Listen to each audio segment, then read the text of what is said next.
This Sunday, we celebrate Gaudete Sunday, the third Sunday of Advent. There is a certain rejoicing that penetrates this Sunday's readings and the whole liturgy.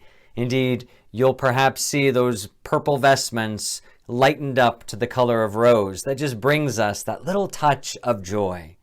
We see this joy permeating throughout all of our readings this Sunday.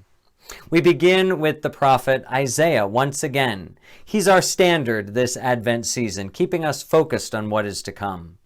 Isaiah issues this prophecy of great beauty, that all of a sudden the desert shall blossom, flowers are blooming everywhere, the highway through the desert is made, and all those things that are broken are repaired.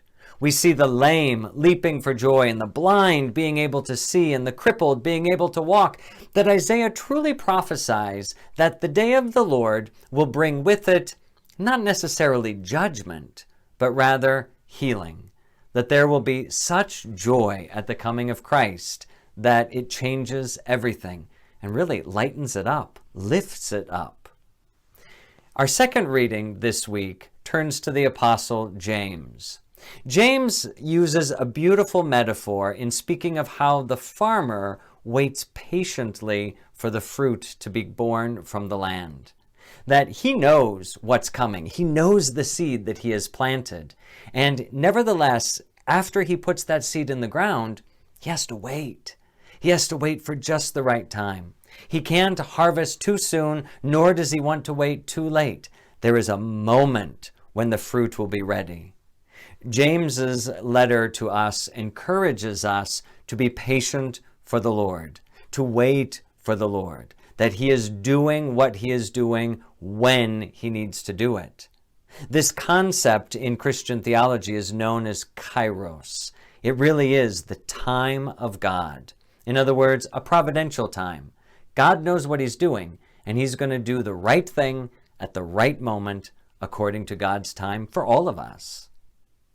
In our final reading, the Gospel according to Matthew, John the Baptist, whom we heard preaching last Sunday, has been imprisoned. And he now is hearing of the works of Jesus. And he's puzzled. Is this the Messiah? And so he sends his disciples to ask them, are you the one?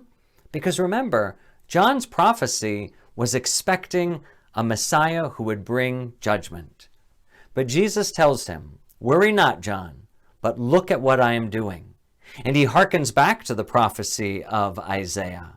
See, the blind see, and the lame walk, and all of this healing is taking place. Isn't that what the prophet prophesied? And this is why Jesus then turns to those who are listening to him, and he says, John the Baptist was the greatest man born of woman. Why? Because he was looking for the Messiah. And even when imprisoned, he wanted to know who the Messiah was. And so he sent his disciples to Jesus to find out for sure. What a beautiful picture that is for us who in our own way are still imprisoned, that we are not yet free from the burdens and cares of this world. We should keep our eyes fixed on Jesus and what he is doing. And if we look closely, we will see the desert blossom into beautiful flowers. We will see everything that is broken beginning to be restored. Patience. We just have patience, and we will see the Lord.